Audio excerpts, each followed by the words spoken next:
just on an open hillside facing ground zero. And just before the shot was dropped from an airplane, they told us to turn around and put your hands behind your head, put your knees up, and put your head between your knees. And that we did, and you could just feel like a blowtorch going across the back of your neck when the blast went off. We got out of our trenches and foxholes and had a simulated attack on ground zero. When I got out of my foxhole, the sandbags were burning and the sand was spun to glass like ice. No, I didn't have any worries whatsoever. When you're 22, heck, you think you're so I didn't think a thing about it till it got to 5. And then I started, like I said, crouching down. Most people talk about it, and it's just something that happened. And unless you talk to some of the other fellas that's been on through a shot or something like that really knows what's happened, I don't think the outside world realizes what it really is.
I was drafted into the Army in 1951, January of 1951, and I went down to the Nevada desert in October of 1951 to participate in the Buster Jangle series of nuclear tests.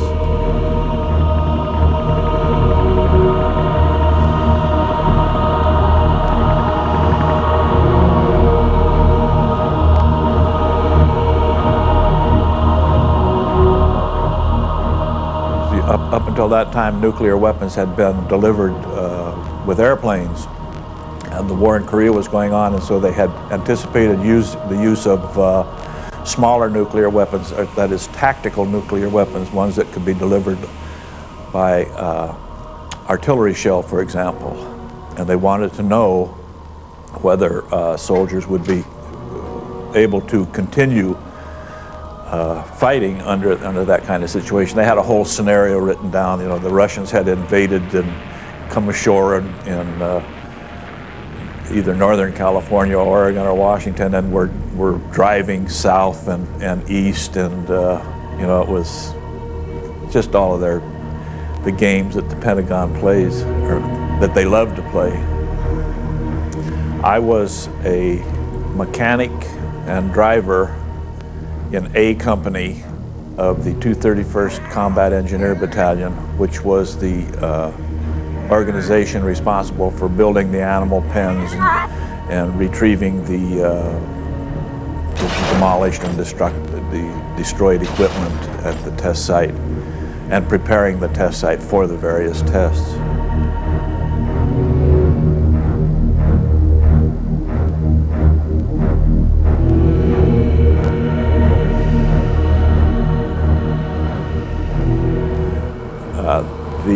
The men were brought up from Camp Desert Rock, put in the trenches, and told to turn around.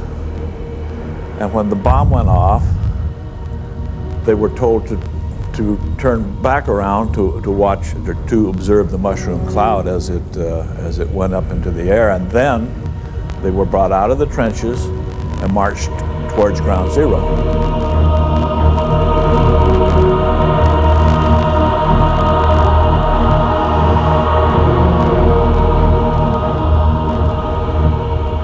We were stationed where we could hear the countdown, and so we'd fall out early in the morning and the sun would be coming up, and we'd be waiting to see if we could see the airplane or to hear the airplane as it came over to see if we could see this thing while it was falling. And we were told to turn our backs because we didn't have glasses or any protective eye gear. And the countdown would begin, and then when the explosion went off, the entire desert lit up like brighter than daylight. And everything stood out in bright relief. You know, the yucca plants and the sagebrush and those kinds of things were just so vivid. And it was, if you've been to the test site and you know where Yucca Flat is, it's kind of a large basin, and this whole basin just lit up with light. It was an awe-inspiring event.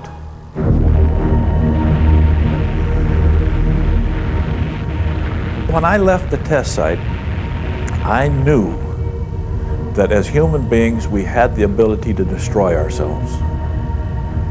And I've been thinking about that ever since 1951. And, you know, if saner heads don't prevail, we're going to do it, seems to me.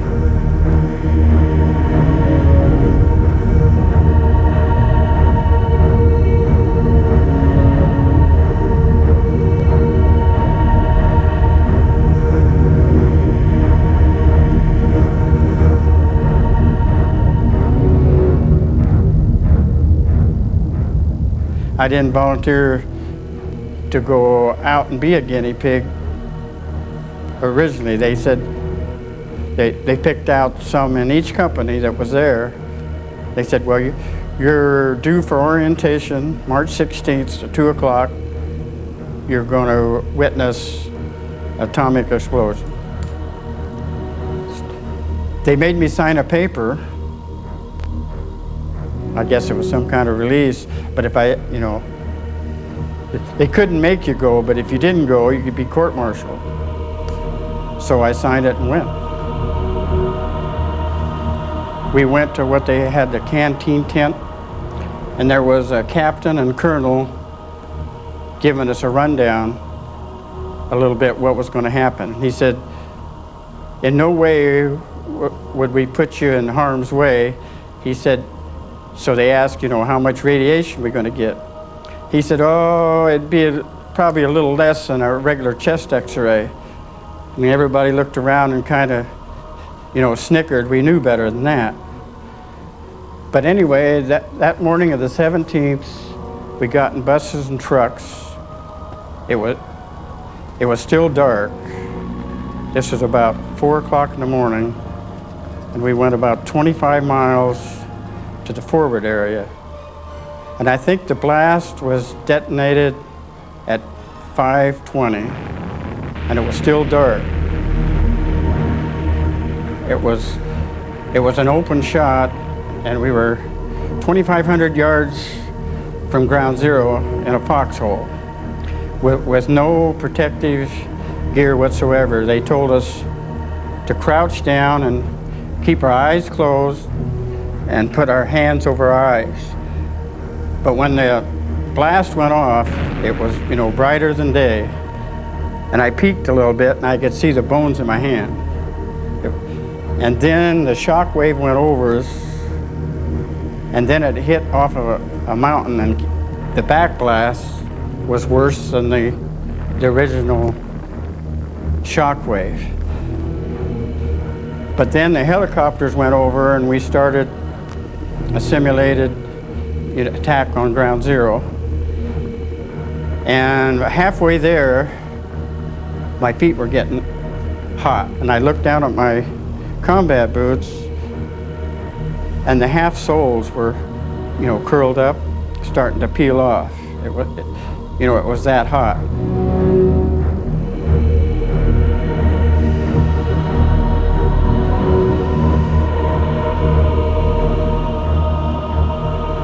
They built 2 brick houses, and they had new cars set around at different intervals.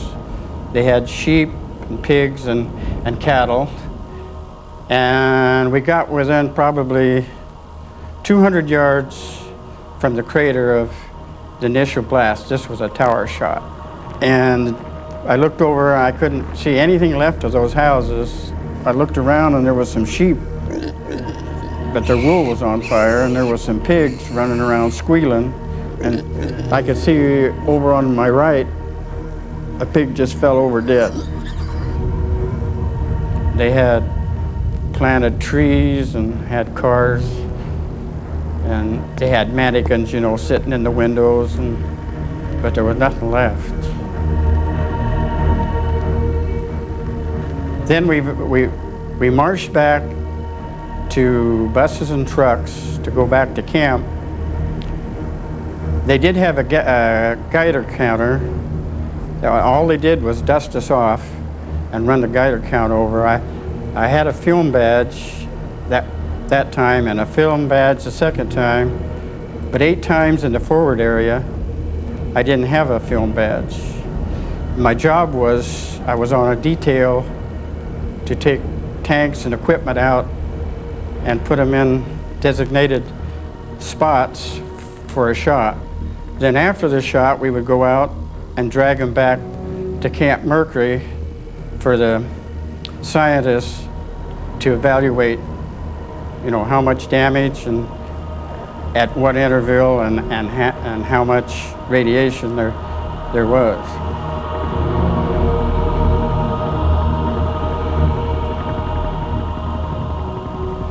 But like I said, we didn't have any protective equipment. All we had was what a combat infantryman would have in the field. You know, fatigues, a steel pot, an M1 rifle, and the combat boots. And that was all we had. Walter Cronkite was there to that shot, and I'd seen him on TV not too long ago describing this shot. But anyway, they were 8 miles, what they call Nob Hill, because that's where all the newsmen was, 8 miles back, and they had big goggles on. We don't have nothing, not a thing.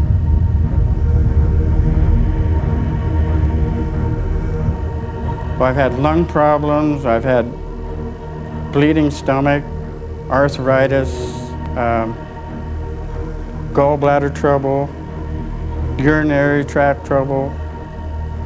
I've had heart problems and heart attacks.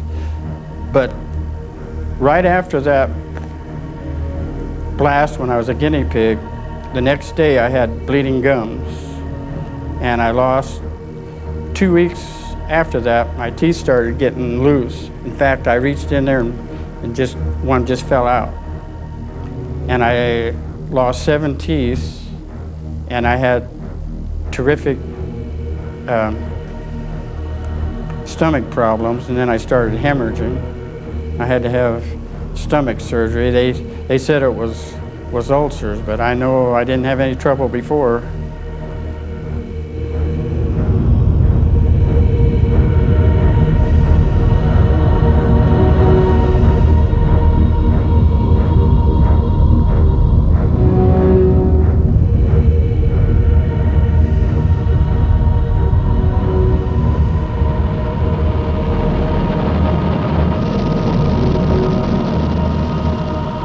They were bringing these ships from all around, you know, put in the lagoon down there at Bikini to test the Able and Baker on. The original 3 was the test bomb down at White Sands, and then Hiroshima, and Nagasaki, and the 4 and 5 were the 2 bikini bombs.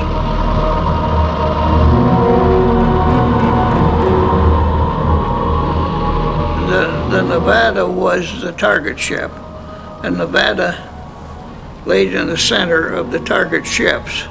We laid over on the port quarter. Able exploded, I don't know, 150 yards, something like that, from the Sakawa, not over the battleship, the target ship. It drove that thing together like an accordion. The guys that were in there told me, and watched it sink. It took about 25 hours to sink it.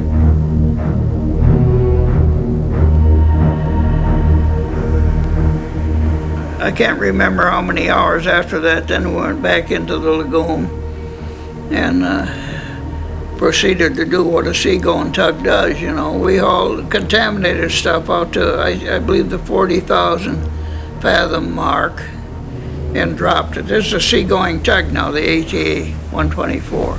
And we done that up until it come time for Baker.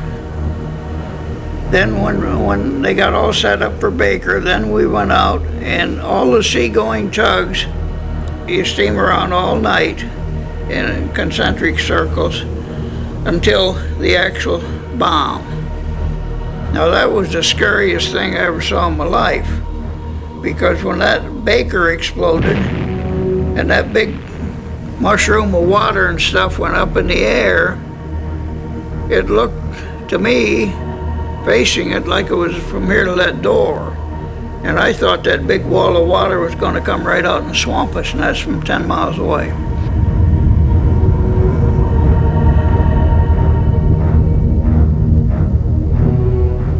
Well, at that time, it was quite an interesting deal, because we didn't know there was anything down the road and stuff. We didn't know about the so-called radioactivity and that stuff, you know, that you could get from nuclear stuff.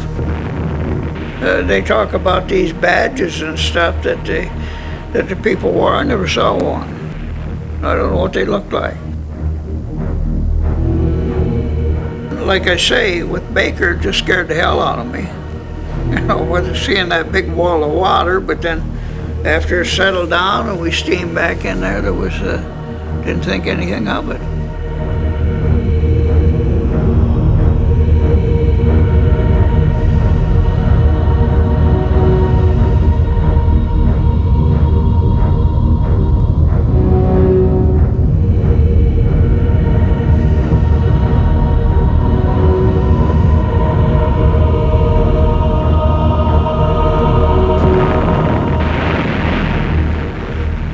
I was a deckhand on board the USS Renville APA 227 at Operation Hardtack 1. We were 6 miles from ground zero on surface tests, underwater tests, aerial tests, and what have you.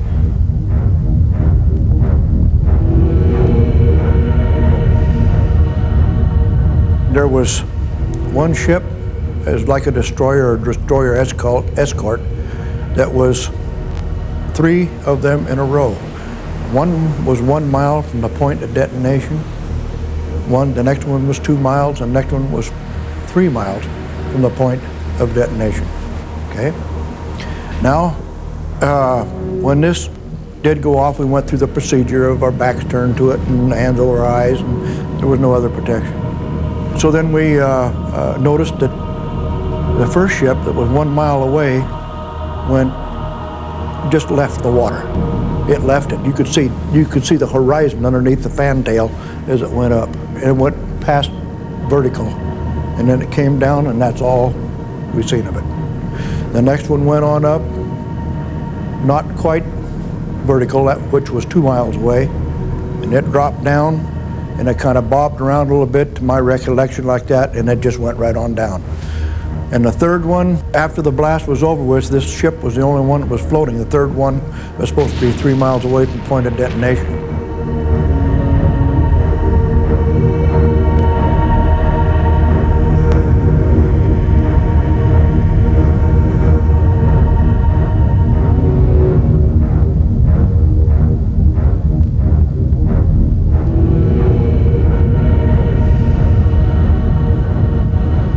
I was at this one test that we had, that I was on the trainer's seat for the 5-inch cannon that we had on the fantail, and I was turned away from it, and with our back to the to the detonation, and with our hands over our eyes, as we were told it's the only protection we had.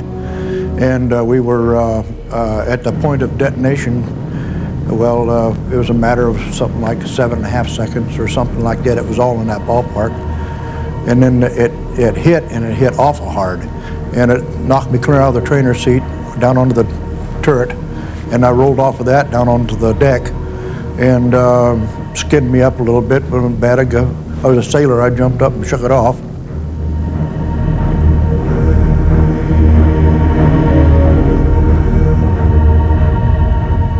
I believe that it was the underwater test that broke the seam in the hull of the ship, and I didn't get to see that particular detonation, but I did feel the consequences of it, in which at the point of detonation, well, it threw me over the two after steering columns.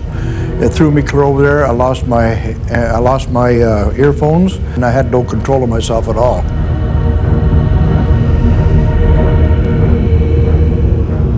And then someone said, well, there it is right over there, just starting out with just a little bit of a mound. And if you look close enough, at the right place at the right time, you would see it. And then it started picking up, building up.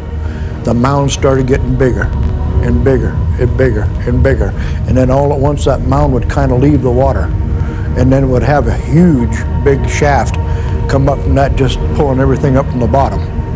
And then it would go up and up and up and up and up.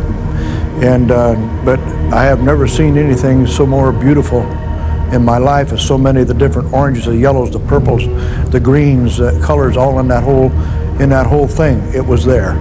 And I don't know, I thought to myself afterwards, I said, I wonder if Michelangelo could paint such a picture. But it was the most deadly thing that I or anybody else on board that ship had ever witnessed in their lives.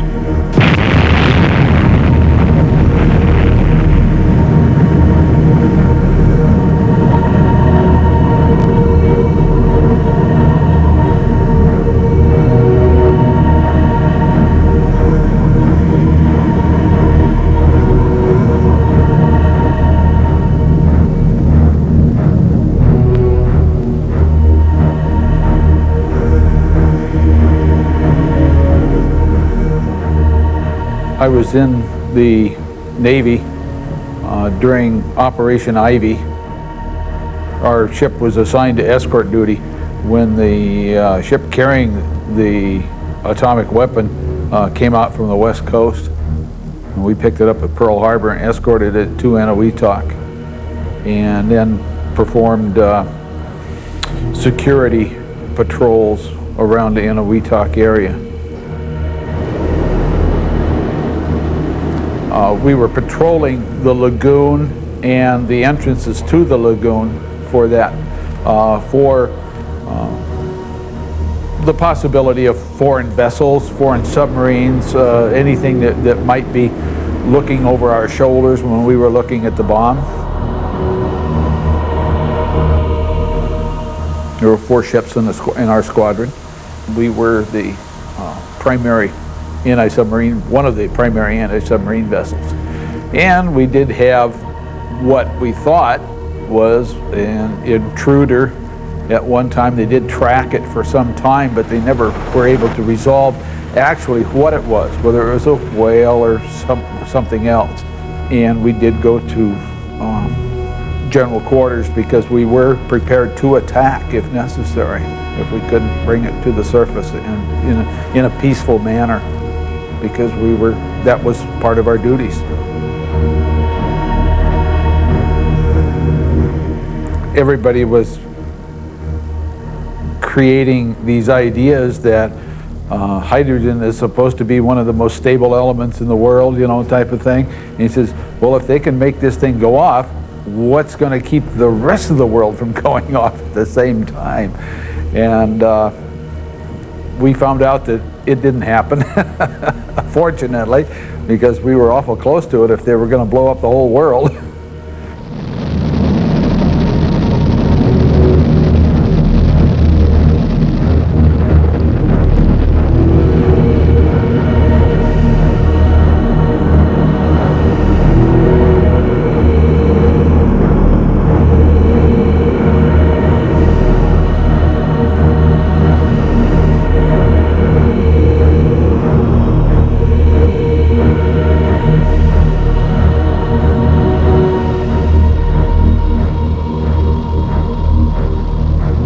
was a crew member on an RB-36.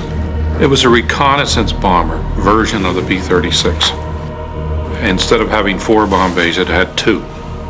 And the forward bomb bay was converted to a photo department. We were airborne for, well, the entire trip, about 30 hours. And we started very early in the previous evening or so, and went eastward as far as Texas. And we're measuring winds aloft from Texas all the way into Nevada. And then we rendezvoused probably western New Mexico, or western Arizona, New Mexico, in that corner somewhere, and then ran on the site for the drop in Nevada. You'd line up on a bomber run, just like you're running on a target. You'd have a series of checkpoints, and they would take measurements as far as drift and things like that to make sure you put the bomb where it was supposed to be. The 10 B-36s were deployed, 2 groups of 5, in what we referred to as a bomber stream, 5 airplanes in a row on each side, 500 foot above each other, and I was in the left rear position at 43,500 feet. And the B-50 came up from Walker or Kirtland, or one of the bases in the southwest there, and he had the atom bomb on board. We made a dummy run and came around, all 11 of us, and then back and made a final run. Then he dropped the bomb on that run. We were all, at least in the command part of the intercom system on the airplane, could listen to other aircraft, and including the guy on the B-50 dropping the bomb. And he identified himself as the Playboy. That was his code name. And to tell us that he was going to run, or he's going to drop the bomb, he identified it as, I'm the Playboy, and I'm on the graveyard run. And this time, they were going to drop the bomb. And like it happened a couple minutes ago, I remember him saying, I'm the Playboy on the graveyard run, 9, 7, 6, 5, 4, 3, 2, 1. Son of a bitch! The bomb didn't go out of the airplane. I don't know, it got hung up mechanically or some damn thing. And of course, we all looked at one another, and like, it's like somebody turned all the engines off. Like, we were just in complete suspension, like, what was going to happen? Well, he pulled it, and it went manually, I guess like a salvo. Obviously, didn't go where it was supposed to go. Instead of blowing up like 1,000 or 1,200 feet, it blew up quite a few thousand feet above that. So we were a little closer to it than they had counted on. I got to the blister, and I looked down, and the bomb was cloudless in its initial formation. It looked like a giant orange basketball. It kept getting bigger and bigger. Then the clouds started to go up from it. Bounced twice, of course. When the bomb blew up, we got the air wave, initially right from the blast. And then the second blast, when the reflection of the wave, when it hit the ground, it came back up again. Bounced the airplane a second time.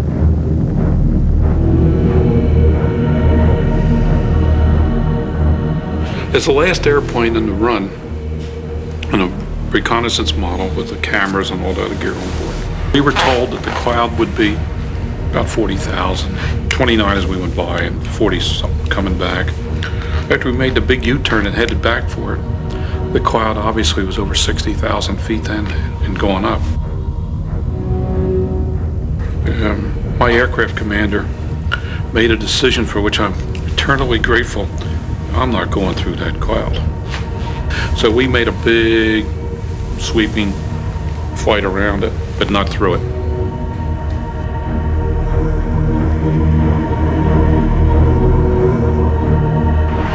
After we got back to Fairchild, and they hosed all the airplanes down, and it took us away and checked us all over and took the pocket dosimeters and all the bang meter, all that crap out of the airplane. They hosed all the airplanes down on another part of the field. But then we read in the paper how successful the test was. I always felt to myself, it wasn't quite that successful.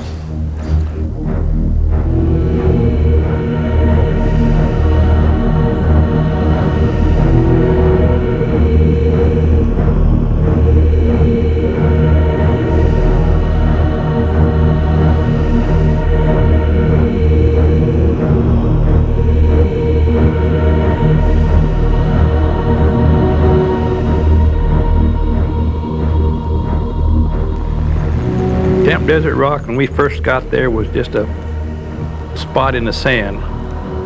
And we went to I remember we went to the far end of the road, and that's where we set up our tents and everything in our motor pool. And as other outfits came in, they filled in from where we were at up towards Mercury Junction, different companies. And it was just rows of tents. And that was it.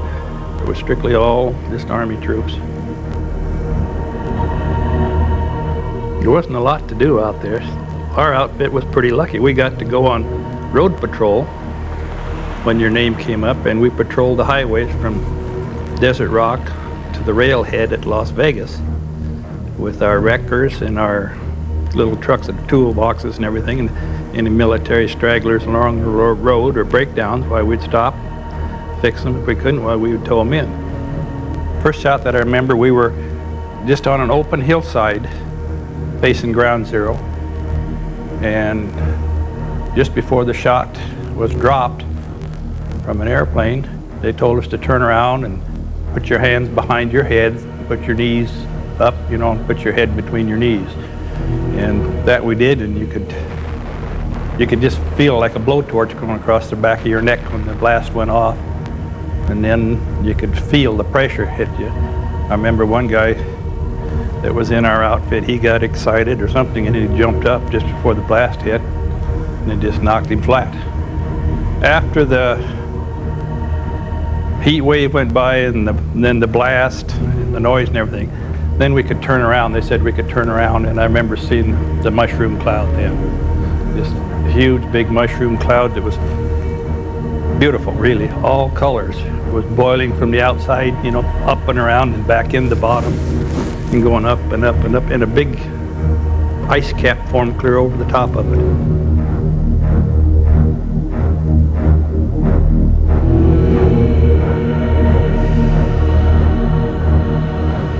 You would set an aircraft at a tank or something so many yards from ground zero or so many degrees. It was all pretty well documented.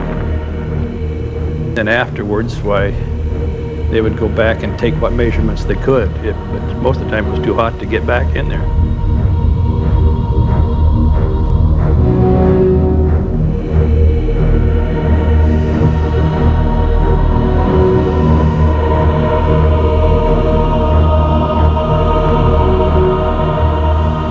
One airplane was turned, it was facing the blast, and afterwards it was set in the right angles. It had been turned around halfway, a big bomber. And I think one of the most unusual sights that we saw was a tank. I think it was Uncle shot, and it was, when we went out to look at it, the turret had been fused right to the bottom of the tank from the blast and the heat. It was just like one piece of metal instead of a turning turret. Come back one time, I had two captains with me, and in a Jeep we went up to look at a tank and a command car, and the Geiger counter went off to scale, and I told them we had to leave, and they didn't want to. They wanted to go farther, and I wouldn't go. Anyway, I got burnt out when I came back out through decon station. I was burnt out, and they took my Geiger counter, my film badge, and my dosimeter away from me for 3 days. Wouldn't let me go back in because I was burnt out.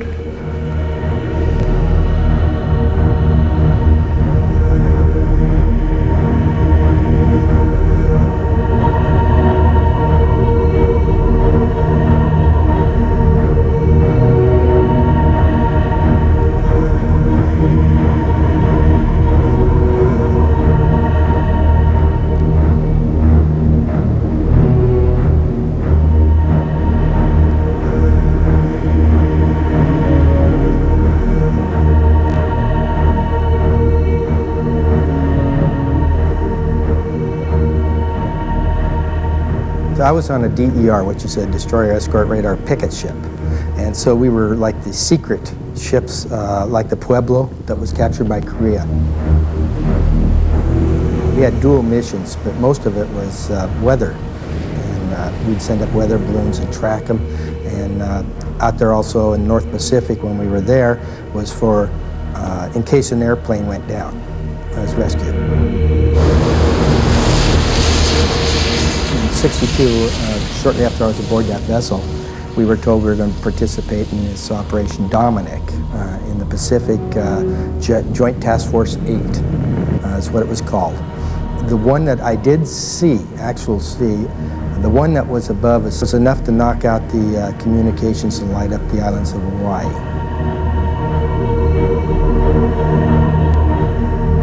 We were directly underneath. They told us, you know, you're not taking any radiation, we won't have it. But we did go into, right after the explosion, everybody went inside and we washed down the vessel.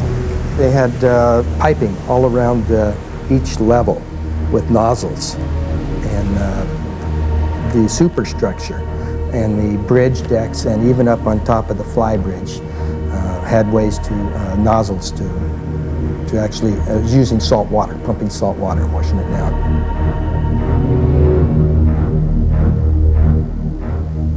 Well, I was 18 years old, so to me, or 19, I was 18, just turned 19, I guess. And so to me, it was exciting.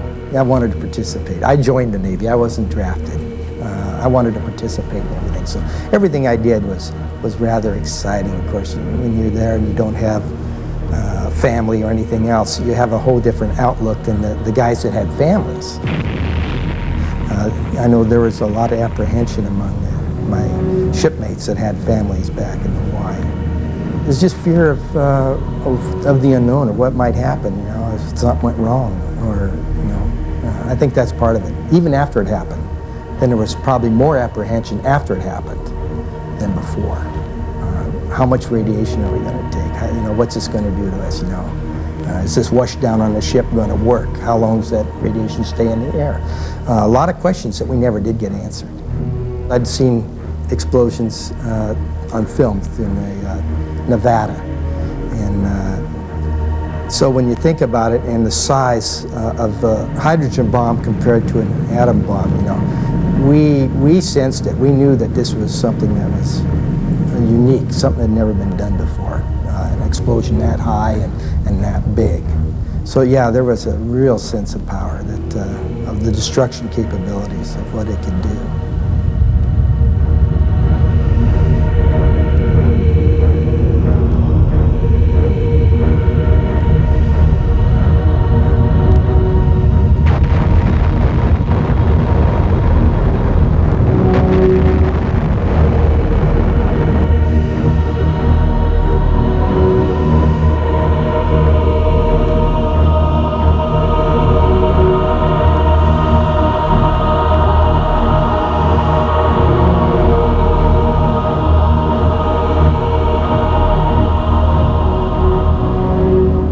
I like to put it like this. The blockbusters in World War II dropping on London. If a blockbuster dropped and you still could get up and walk away, then you had nothing to worry about. But with the atomic bomb, the nuclear bomb and that, you might be able to walk away, but it'll probably get you down the road. We never heard those code words. That's what surprises me on a lot of things. That, you know, and I didn't realize that there were so many tests, so many shots on each test. That really surprised me when I look back at it or get the paperwork on it. I didn't realize there was that many shots. Once we had ionizing radiation in our bodies, we were contaminated for life. And you can take that to the bank. We were contaminated for life. My children, 3 of my children were born after the test. And then we talk. One later on in years, her teenage years, she had a hole in her heart. The next one come up behind her. She had bad valves in her heart. And the last one is borderline retardation. I often think about it in our motor pool. You know, all of those vehicles had been out there on these tests, and we come back in, and we would have to repair them and crawl around under them, and all of that sand was just like powder under them. And I wonder about some of those guys afterwards. And the thing that really bothered me was that when I had my children seemed like they picked up what I had. I had a couple of crippled children. One of them's dead. One of them, he's on Social Security. He's crippled, and it just, my daughter, she broke out with these rashes around her throat and on her back, and the little knots like I got. And loss of teeth was another thing. The gums bleeding a lot. I've had a lot of dental problems. I'm very proud to have been a sailor. I have been proud to serve my country in any way. But I don't understand why they would subject us to such long-term devastation. Physically, mentally, and for what I've done, and what it's done to my mind, in my mind, from those tests, what I have done to my children. You know, I've talked about it a little bit to different people, and they kind of shrug it off, think you're making up a story. Our government wouldn't do that. That's what a lot of them, the attitude that they give to you, that they just wouldn't do that.